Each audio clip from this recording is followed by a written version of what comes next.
Almighty, the most merciful and beneficent. Today we are going to talk about the entrepreneurial process. जब हम entrepreneurial process की बात करते हैं तो definitely entrepreneurship ही actually entrepreneurial process है. हम लोगों ने ये देखना है कि entrepreneurship कैसे takes place होती है. इसके process के अंदर यानी process के अंदर different events होते हैं जिनके होने की वजह से एक process जो है वो complete होता है. और वो जो उसके अंदर इवेंट्स होते हैं वो आपस में इंटर रिलेटेड होते हैं, इंटर डिपेंडेंट होते हैं और उनका एक खास सीक्वेंस होता है. वो सीक्वेंस से बाहर नहीं आ सकते.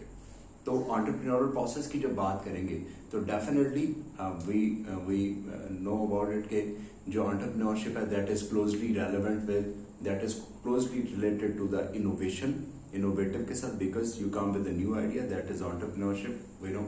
तो सबसे पहली जो चीज उसके अंदर आती है that is innovation. Innovation is the integral part of entrepreneurship. We understand that. और फिर उसके बाद एक triggering event होता है. Triggering event क्या है आपकी लाइफ में आ सकता है, वो हम उसको पढ़ेंगे in the future. अभी थोड़ी देर बाद पढ़ेंगे near future में. तो triggering event की वजह से यानी innovation पहले आपके माइंड में आती है, फिर कोई triggering event आपका ऐसा आता है जो आपको अचानक से आगे ले जाता है और आपको पुश अप करता है कि आप एंटरप्रेन्योरल एक्टिविटी की तरफ जाएं. और फिर आपने जो सोचा हुआ होता है यहाँ पे आप सोचते हैं, एक इनोवेटिव आइडिया लेके आते हैं, ट्रिगरिंग इवेंट आपको मिलता है. सपोज आपकी फैमिली मेंबर्स ने अचानक से आपको लेगेसी के अंदर बहुत सारे रिसोर्सेज दे दिए और उस रिसोर्सेज की वजह say that might be a triggering event. आप अपने इनोवेटिव आइडिया को अप्लाई कर पाएंगे. जब आप ट्रिगरिंग इवेंट भी आपको मिल गया, इनोवेटिव आइडिया आपके पास ऑलरेडी है, तो फिर आप चले जाएंगे उसकी इम्प्लीमेंटेशन की तरफ. You will be able to implement it अगर आपका वही एग्जैक्टली आपके पास रिसोर्सेज मिल गए आपको. और फिर उसके बाद डेफिनेटली जब इम्प्लीमेंट हो गया तो हम ग्रोथ की बात करते हैं.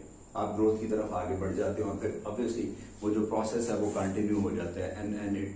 तो इस तरह से एंटरप्रेन्योरशिप जो है वो सामने आती है. तो इसमें कुछ की फैक्टर्स हैं जिनको मद्देनजर रखना है हम लोगों ने. फॉर एग्जांपल जो इनोवेशन है वो किन किन फैक्टर्स से निकल के आती है. द फैक्टर्स देयर में be different factors, different several factors जिसको हम की फैक्टर्स समझते हैं. उनमें कुछ पर्सनल फैक्टर्स मौजूद हैं, कुछ सोशियोलॉजिकल फैक्टर्स मौजूद हैं और कुछ एनवायरमेंटल फैक्टर्स मौजूद हैं. पर्सनल इनको वन बाय वन हम डिस्कस करेंगे. पहले पर्सनल फैक्टर्स को देखते हैं. पर्सनल फैक्टर्स का मतलब ये है कि एक बंदे के क्या की फीचर्स होंगे पर्सनली, उसकी पर्सनालिटी के अंदर जो कि इनोवेशन को मोटिवेट करते हैं या उस बंदे को मोटिवेट करते हैं कि वो इनोवेशन की तरफ चला जाए या इनोवेटिव आइडिया की तरफ चला जाए. सपोज यहाँ पे हमारे पास there are several different personal factors. जैसे अचीवमेंट, अगर कोई बंदा अचीवमेंट ओरिएंटेड है, उसकी पर्सनैलिटी में अचीवमेंट ओरिएंटेशन है, तो definitely he might be thinking about the innovative ideas क्योंकि वो अचीवमेंट ओरिएंटेड है. He wants to do something in his life. Locus of control होता है कि एक बंदा कितना बिलीव करता है कि एक खास सिचुएशन के अंदर या अनसर्टेन सिचुएशन के अंदर कितना कंट्रोल उसके पास रहेगा. How much he will be in the control, how much he will be in control. तो क्योंकि एक ऐसा बंदा जो कि ज्यादा कॉन्फिडेंट नहीं है अबाउट हिज सेल्फ, उसे पता है कि थोड़ी सी अनसर्टेन सिचुएशन आई तो मैं आई will B shaked, you know. तो वो बंदा जो कि ज्यादा कॉन्फिडेंट अबाउट हिज सेल्फ, उसे पता है कि अगर डिफरेंट जिस तरह की भी सिचुएशन आ जाती है मैं उसको मैनेज कर लूंगा और अपने पास कंट्रोल मेरे पास रहेगा. मैं नर्व्स पे अपने पे काबू रखूंगा. तो लोकस ऑफ कंट्रोल वो बिलीव करता है कि मेरे पास रहेगा. I will be able to control things, I will be able to manipulate things according to my wants, right. फिर उसके बाद आ गया हमारे पास एम्बिग्यूटी टॉलरेंस. कुछ लोगों में पर्सनैलिटी टेस्ट डेफिनेटली हर बंदे का डिफरेंट होते हैं. जब आप एम्बिग्यूटी टॉलरेंस की बात करते हैं तो कुछ लोग ऐसे होते हैं जो कि एम्बिगियस सिचुएशन के अंदर, अनसर्टेन सिचुएशन के अंदर बहुत जल्दी हिम्मत हार जाते हैं या उन्होंने एक प्लान कर रखा होता है. डेफिनेटली देखें एनवायरमेंट डिफरेंट होता है. आपने एक चीज सोची होती है कि ऐसे ऐसे ऐसे ऐसे करना है, मैंने फलां बंदे को जाके ये कहना है, मैं लेट हो जाऊंगा तो मैं सर को ये कह दूंगा कि सर लाइट नहीं थी, मैं रेडी नहीं हो सका. लेकिन सर आगे से क्या करेंगे, क्या कहेंगे, यू डोंट नो दैट. तो ये सिचुएशन क्योंकि environment, you don't know about the environment. Environment कैसे बिहेव करता है, एनवायरमेंट के कैसे कैसे फीचर्स हैं जो कि आपके प्लान्स को, बिजनेस प्लान्स को, आपके एंटरप्रेन्योरल प्लान्स को जो है वो उसके ऊपर असरअंदाज हो सकते हैं. वो कौन से फैक्टर्स हैं उनको भी हम फ्यूचर अभी थोड़ी देर में डिस्कस करते हैं. तो ये है कि कुछ लोगों के अंदर एम्बिग्यूटी टॉलरेंस ज्यादा होती है वो अनसर्टेन सिचुएशन के अंदर हार नहीं मानते, they don't give up, they just continue, और उनको पता होता है कि हम इसको मैनेज कर लेंगे। और फिर हमारे पास है रिस्क टेकिंग। डेफिनेटली ये तो एक की फैक्टर है एंटरप्रेन्योर का। तो जिस बंदे के अंदर रिस्क टेकिंग ज्यादा होगी, जिसके अंदर ये सलाहियत मौजूद है, कैपेबिलिटी है कि वो रिस्क को बेयर कर सकता है, वो आगे। अच्छा, कुछ लोग इसके अंदर ये कहते हैं कि जो एंटरप्रेन्योर होता है वो रिस्क मॉडरेटर होता है। दे माइट थिंक दैट ऐसा हो सकता है, रिस्क मॉडरेटर भी हो सकता है लेकिन रिस्क टेकर भी हो सकता है। It's not only risk moderator, यानी कि रिस्क तो लेता है लेकिन थोड़ा लेता है, ऐसी बात नहीं है, क्योंकि he comes with entirely different idea. जब एक बंदा बिल्कुल डिफरेंट आइडिया के साथ आता है, वो मार्केट में फर्स्ट मूवर के तौर पे उतरता है। फर्स्ट मूवर का क्या मतलब है? फर्स्ट मूवर वो शख्स होता है जो एक ऐसे बिजनेस, ऐसे काम के अंदर उतरता है जो बिजनेस पहले से नहीं हो रहा, then he is the first mover.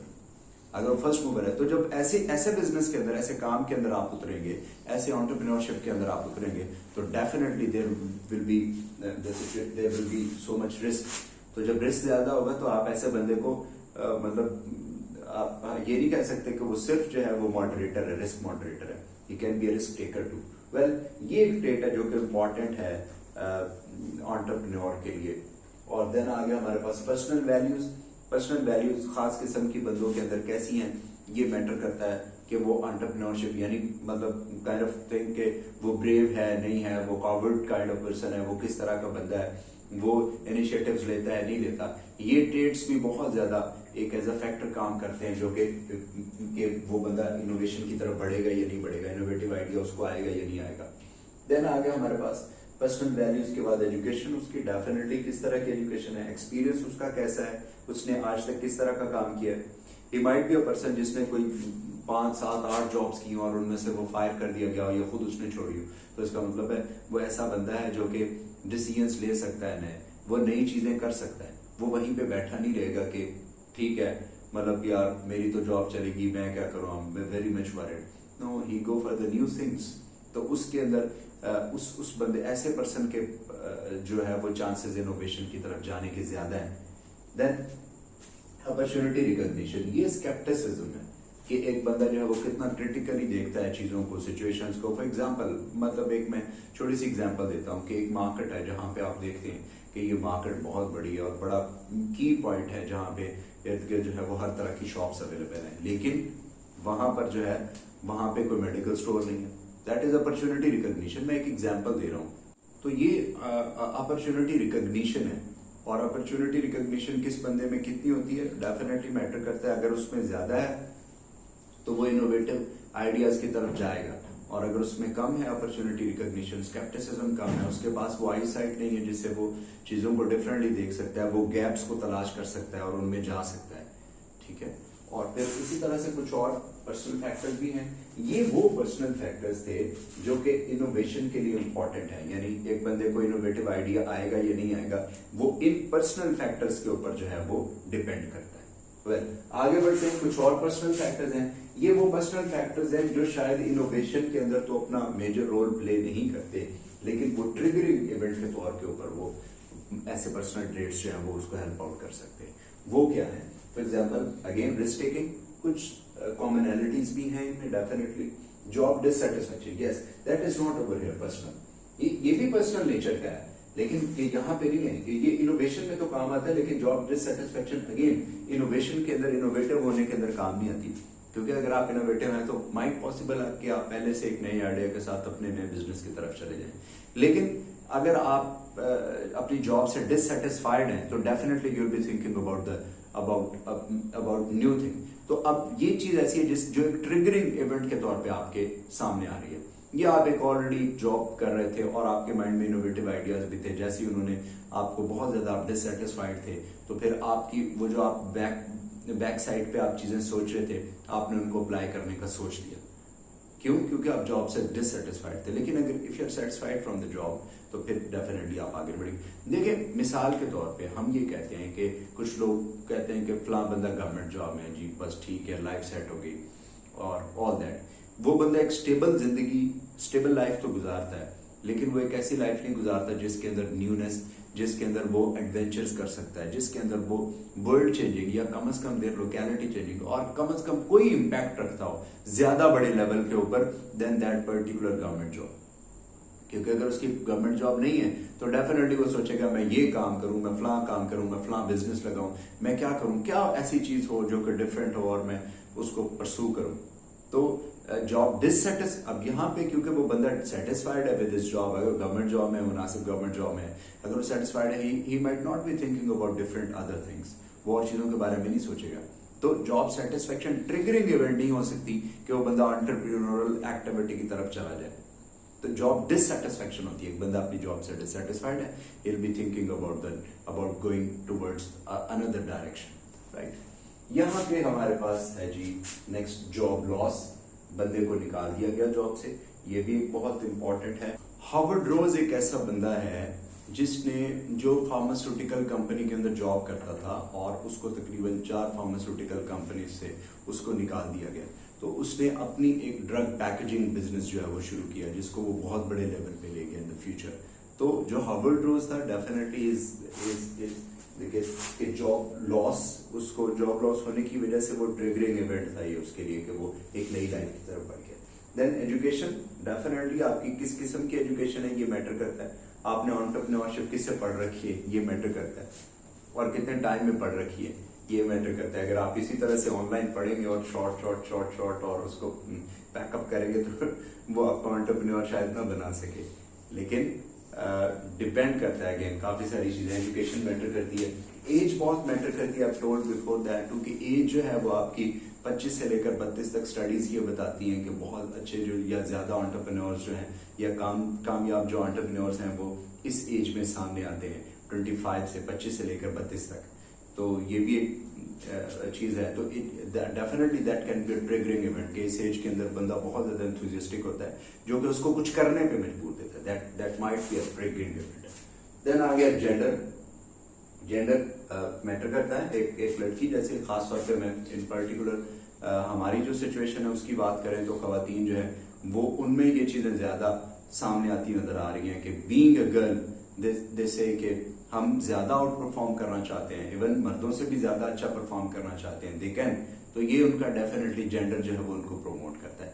लेकिन इसके अलावा ये मैंने एक पर्टिकुलर केस डिस्कस किया, इसके अलावा अगर हम जनरली देखें तो जो ब्रेवरी है या जो यू में से एंथुसिज्म है, क्योंकि मर्द जो है वो बाहर जाते आते हैं और उनकी सिचुएशन डिफरेंट होती है, वो डिफरेंट किस्म की सिचुएशंस को इनकाउंटर करते हैं, डिफिकल्ट सिचुएशन को भी सम टाइम मैनेज करते हैं। तो इस वजह से उनके अंदर ये चांसेस ज्यादा होते हैं कि वो एक नए करियर की तरफ जाएं, नया एक आइडिया की तरफ या नए ट्रिगरिंग इवेंट या कुछ भी नई डायरेक्शन की तरफ मूव करने की कोशिश करें।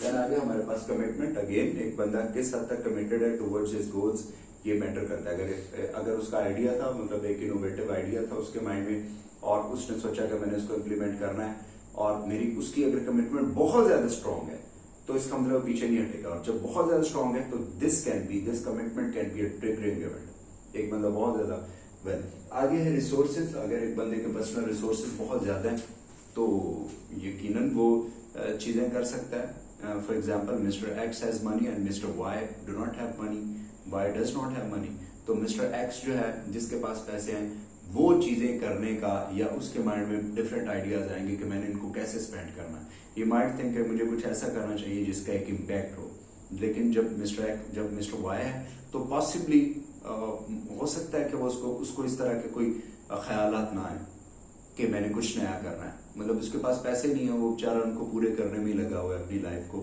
जो है वो उसी को चलाने में और अपनी फैमिली को मैनेज कर रहे हैं।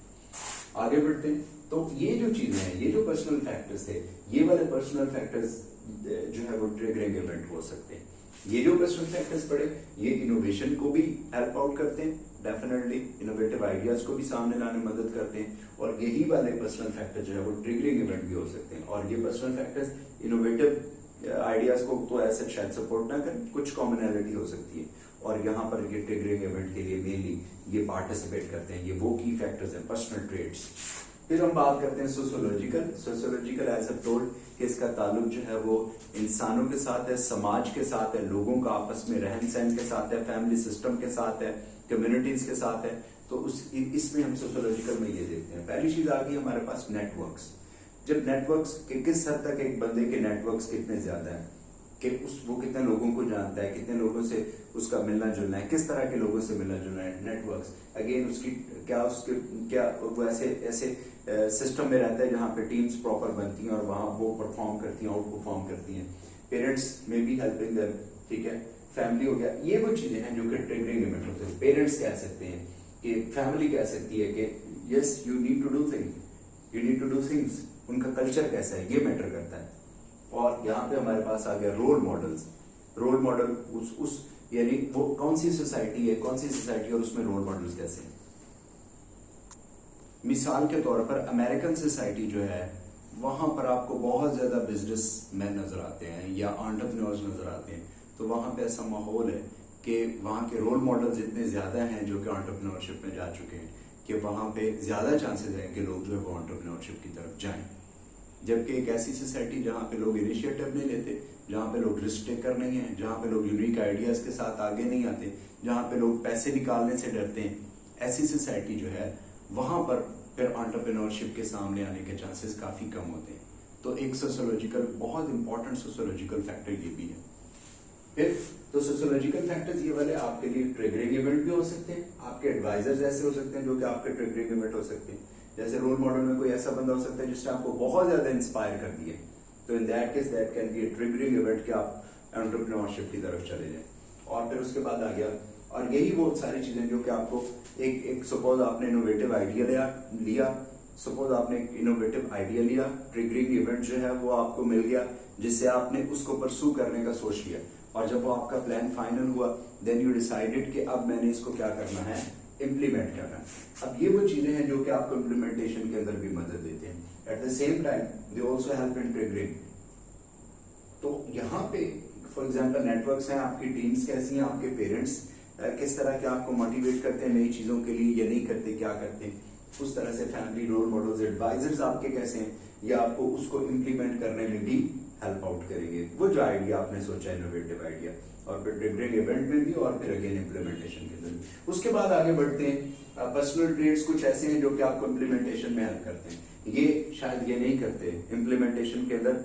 दीज आर डिफरेंट ट्रेड्स जो कि आपको शुरू में आपको एंटरप्रेन्योर प्रोसेस के शुरू में तो आपको इनोवेशन के अंदर और ट्रिगरिंग इवेंट के तौर पे तो काम कर सकते हैं, हेल्प आउट कर सकते हैं, लेकिन यहाँ पे आपको इम्प्लीमेंटेशन में वो वाले हेल्प आउट एज सच नहीं करते मेजर।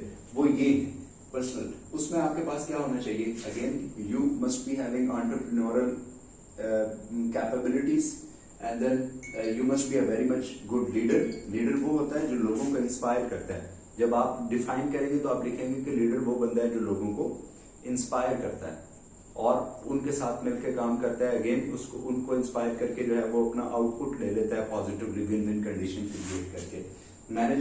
मैनेजर जो मैनेजमेंट करता है, मैनेजमेंट की डेफिनेशन है who works with and through other people effectively and efficiently to achieve organisational goals.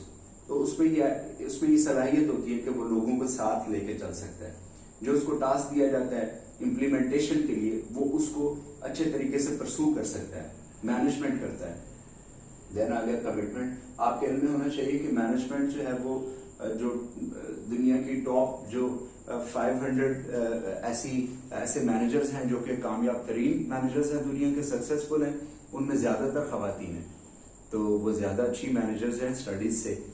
और फिर उसके बाद आ गया कमिटमेंट। जो कमिटमेंट अगेन आपके हद तक कमिटमेंट है, ये चीज तो शुरू से चलती आ रही है। और फिर आपका विजन क्या है, आप कितना फोरसाइट कर रहे हैं, आप कहाँ पे जाना चाहते हैं, आपकी मंजिल क्या है। अगेन तो विजन आपका, implementation what you want to be, vision means what you want to B.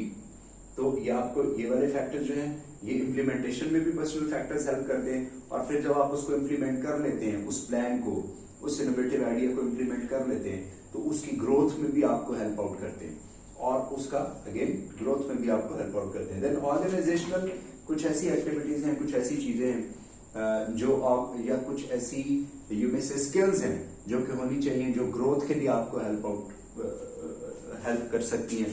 वो ऑर्गेनाइजेशनल एक्टिविटीज में हमारे पास टीम्स हैं कि आप टीम मेकिंग किस तरह की करते हैं, आपकी टीम्स किस तरह की हैं, और मतलब आप क्या ऐसी टीम्स डेवलप कर पाते हैं, मैनेज कर पाते हैं जो कि पॉजिटिवली चीजों को करते हैं, कंस्ट्रक्टिवली चीजों को करते हैं।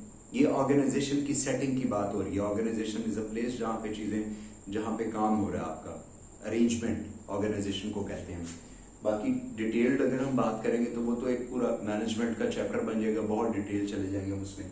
देन आपने स्ट्रेटेजी कौन सी ऑर्गेनाइजेशन को मैनेज करने के लिए चलाई है, आपने ऑर्गेनाइजेशनल स्ट्रक्चर कौन सा रखा है। There are different types of organisational structures, जो कि अगेन वही बात है कि वो मैनेजमेंट में बहुत डिटेल में जाके पढ़ने पड़ेंगे। और इसी तरह से ऑर्गेनाइजेशन का कल्चर किस तरह का है, एक पॉजिटिव कल्चर है, नेगेटिव कल्चर है, स्ट्रॉन्ग कल्चर है, वीक कल्चर है। These are the terms which can be used in management और बिजनेस स्टडीज। देन अगर प्रोडक्ट्स, आप कौन सी किस तरह की प्रोडक्ट्स ऑफर कर रहे हैं, और वो प्रोडक्ट किस हद तक यूजफुल हैं, और वो प्रोडक्ट किस हद तक उसके अंदर इनोवेशन है, ये डिफरेंट है, डिस्टिंक्टिव कैरेक्टरिस्टिक्स उसके क्या हैं, और क्या वाकई ये वैल्यू क्रिएट करती हैं फॉर द कस्टमर्स। तो ये चीजें हैं जो ऑर्गेनाइजेशनल कैपेबिलिटीज जो कि होनी चाहिए, तो ये हेल्प आउट करती हैं आपको अगेन एक इम्प्लीमेंटेड जो प्लान होता है उसकी ग्रोथ के अंदर। अच्छा, अब ये चीजें हमारे पास आ गई।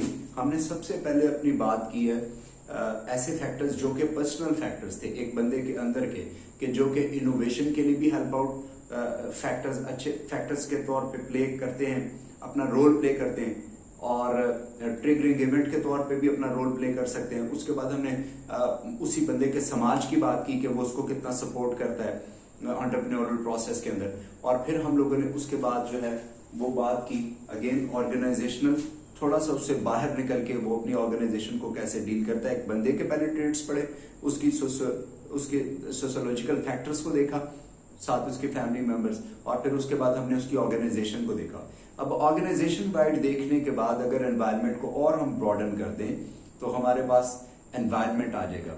एनवायरनमेंट में क्या आता है, जिसको हम एक्सटर्नल एनवायरनमेंट कह सकते हैं, जिसमें आपके कंपेटिटर्स हैं, जिसमें आपके कस्टमर्स हैं, जो कि आपकी ऑर्गेनाइजेशन से बाहर है, तो वो एक्सटर्नल फैक्टर है। आपके एक्सटर्नल फैक्टर्स होते हैं एनवायरनमेंट के, या एक्सटर्नल एनवायरनमेंट भी कह सकते हैं उसको। वेल, एनवायरनमेंट आपके इनोवेशन के अंदर भी क्या हेल्प करता है, डेफिनेटली करता है। आपके इर्द गिर्द का माहौल कैसा है, आप किस कंट्री में रहते हैं, आप किस जगह पे रहते हैं, आपका एनवायरनमेंट कैसा है, क्या वहां पे अपॉर्चुनिटीज काफी होती है, क्या वहां पे रोल मॉडल्स वाकई बहुत सारे हैं जो कि एंटरप्रेन्योरल एक्टिविटीज के अंदर हैं, और एंटरप्रेन्योरल रोल मॉडल हैं वो वाकई भी, और वहां पे क्रिएटिविटी का क्या माहौल है, एक ओवरऑल सिचुएशन क्या है क्रिएटिविटी की।